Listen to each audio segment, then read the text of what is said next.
అల్ Hasnat colony టోలీ Chowki చౌరస్తా కూతవేట దూరంలో ఉన్నటువంటి అల్ హస్నత్ కాలనీలో అత్యంత దయనీయమైనటువంటి ప్రమాదం ఈరోజు సంభవించడంతో ఆ బిల్డింగ్లో పనిచేస్తున్నటువంటి కార్మికులు 6వ అంతస్తు నుండి దాదాపు 7 అంతస్తుల అంటే 7వ అంతస్తు పైనుండి కింద పడి 2 కార్మికులు అక్కడికక్కడే మృతి చెందినట్లుగా తెలుస్తోంది.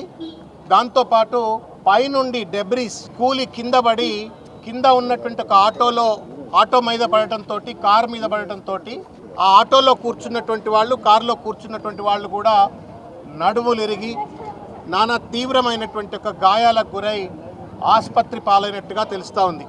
మీడియా మిత్రులారా, ఒక్కసారి ఆ బిల్డింగ్ను దయచేసి మీరు ఫోకస్ చేసి హైదరాబాద్లో ఉన్నటువంటి ఒక ప్రజలకు, గుడ్డి గుర్రం పళ్ళు దవ్వుతున్నటువంటి ఒక జిహెచ్ఎంసీ అధికారులకు, హైడ్రా అధికారులకు, జిహెచ్ఎంసీ కమిషనర్ గారికి, కలెక్టర్ గారికి అందరికీ కూడా చూపెట్టాలా అని చెప్పని నేను విజ్ఞప్తి చేస్తూ ఉన్నాను.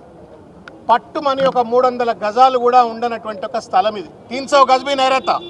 अगर 300 गज के जमीन में अगर घर जो भी बनाना है तो रूल के हिसाब से उन्होंने सेलार के साथ में 3 मंजिल तक ही बना सकता है, ये रूल बोलता है. ये किसका दामाद है? जीएचएमसी वाले इस तरीके से उनको 6 फ्लोर का परमिशन ये छोटी सी गली में कैसे दिए हैं? और दिए तो दिए, परमिशन दिए या नहीं तो नाजायज उन्होंने जो है सो यहाँ पर कंस्ट्रक्शन कर रहे, ये इसको जांच करने की ज़रूरत है.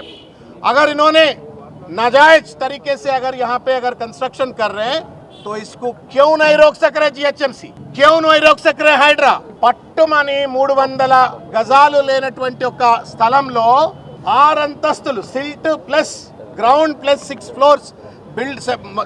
ఫ్లోర్స్ బిల్డింగ్ కడుతూ ఉంటే జిహెచ్ఎంసీ అధికారులు గుడ్డి గుర్రం పళ్ళు దవ్వుతా ఉన్నారా?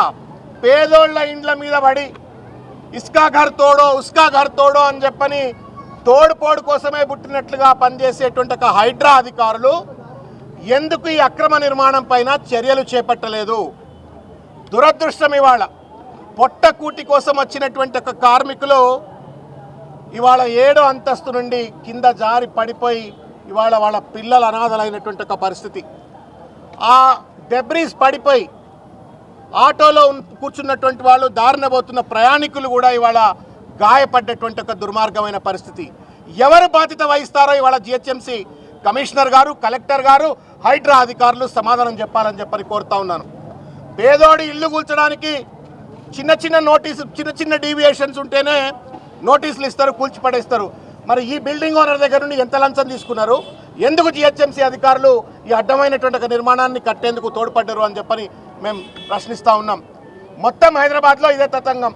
లంచాలు తీసుకోవాలా, అక్రమ నిర్మాణాలకు పర్మిషన్లు ఇవ్వాలా, బేసిక్ సేఫ్టీ రెగ్యులేషన్స్ను పాటించకపోయినా పర్వాలేదు అన్నట్టుగా ఇవాళ జిహెచ్ఎంసీ అధికారులు అక్రమ నిర్మాణాలకు ఇవాళ పాల్పడుతూ మద్దతునిస్తూ ఇవాళ ఇటువంటి ప్రమాదాలకు వాళ్లే కారణభూతులు అవుతా ఉన్నారు. ఎక్కడ చూసినా ఇవాళ హైదరాబాద్లో ఇటువంటి ప్రమాదాలు, అగ్ని ప్రమాదాలు రకరకాలైనటువంటి జరుగుతూ ఉంది. నెయిదర్ ఫైర్ డిపార్ట్మెంట్, నార్ జిహెచ్ఎంసీ, నార్ హైడ్రా ఎవరు కూడా పట్టించుకోకుండా ఇవాళ తగుదనమ్మా అని చెప్పని కూలిపోయిన తర్వాత చేతులు కాలినాక ఆకులు పట్టుకున్నట్టుగా ఇక్కడికి వచ్చే ప్రయత్నం చేసిండ్రు. మేము అడుగుతా ఉన్నాం జిహెచ్ఎంసీ కమిషనర్ కానీ లేకపోతే హైడ్రా అధికారులను కానీ, ఏ కారణం చేత ఇతనికి ఇంత చిన్న సందులో సెల్ట్ ప్లస్ 7 ఫ్లోర్ పర్మిషన్ ఎట్లిచ్చినారో దయచేసి సమాధానం చెప్పండి. డబ్బున్నాడు కాబట్టి ఇచ్చినారు. మరి పేదవాళ్ళు చిన్న ఒక రూమ్ ఎక్కువ కట్టుకున్నా లేదా షెడ్ ఎక్కువ వేసుకున్నా వాని ఇల్లు ఎట్లా కూలుస్తారు? ఇంత పెద్ద డబ్బున్నోళ్ళ ఇండ్లు ఎట్లా కూల్చలేదు? ఒకటి. రెండవది, ఇవాళ చనిపోయినటువంటి వాళ్ళు తర్వాత గాయపడ్డ వాళ్లకు ఆదుకునే నాదులు ఎవరు? మేము బీఆర్ఎస్ పార్టీ పక్షాన మేము డిమాండ్ చేస్తూ ఉన్నాము. వెంటనే చనిపోయిన వాళ్లకు ₹1 కోటి ఎక్స్గ్రేషియా చెల్లించాలని చెప్పని కోరుతా ఉన్నాము. గాయపడ్డ వాళ్లకు ఆసుపత్రిలో తగు వైద్య చికిత్సను అందిస్తూ వారికి కూడా తగు ఆర్థిక సహాయం చేయాలని చెప్పని మేము డిమాండ్ చేస్తూ ఉన్నాము. దాంతో పాటుగా who is the officer who's responsible for this nonsense?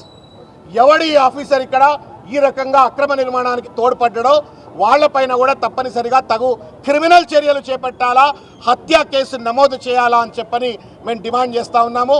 Municipal శాఖ మంత్రి రేవంత్ రెడ్డి ఆయనకేమో రియల్ ఎస్టేట్ దందాలే తప్ప మున్సిపల్ శాఖ, ఎడ్యుకేషన్ శాఖ ఈ శాఖలన్నీ బాడ में फेंक दिया उन्होंने. ना रिव्यू करेगा, ना मॉनिटर करेगा, सिर्फ कमाने में लगे हुए हैं। मूसी के नाम पे, RR सिटी ट्रिपल आर के नाम पे, फ्यूचर सिटी के नाम पे जो है सो कमाने में तुले हुए हैं। मगर ऐसे इलीगल कंस्ट्रक्शन हो, रोड का रिपेयर्स हो, या नहीं तो पानी नहीं आते हुए लोग परेशान में हैं, इसको जो है सुधारने के लिए उनके पास टाइम नहीं है। नाकाम है। इन्होंने इनएफिशिएंट, इनकॉम्पिटेंट रेवंत रेड्डी के वजह से एक जमाने में हैदराबाद जगाता हुआ हैदराबाद, ग्लोबल सिटी हैदराबाद था। आज जो है सो हैदराबाद परेशानी है, ऐसे तोड़फोड़ हो रहे हैं, ऐसे एक्सीडेंट्स हो रहे हैं, रोडों पे परेशानी, पीने के पानी के लिए परेशानी, करंट के लिए परेशानी, ऊपर से जो है सो हाइड्रा वाले आके तोड़फोड़ करने की कोशिश कर रहे हैं। हमारी मांग है रेवंत रेड्डी, अगर आपके पास दम है काम करने का तो काम करो, नहीं तो इस्तीफा देकर के घर में बैठो। मगर आपके निकम्मापन के वजह से जो है सो आज लोग मर मिट रहे हैं, एक्सीडेंट्स हो रहे हैं, करप्शन हो रहे, इसका जिम्मेदारी पूरा जो है सो रेवंत రెడ్డి है और GHMC अथॉरिटी से हम ये मांग रहे कि వాళ్ళు ఎవరైనా బాధితులందరికీ కూడా న్యాయం జరిగేంత వరకు బీఆర్ఎస్ పార్టీ వాళ్ళ పక్షాన కొట్లాడుతుందని చెప్పి తెలియజేస్తా ఉన్నాం।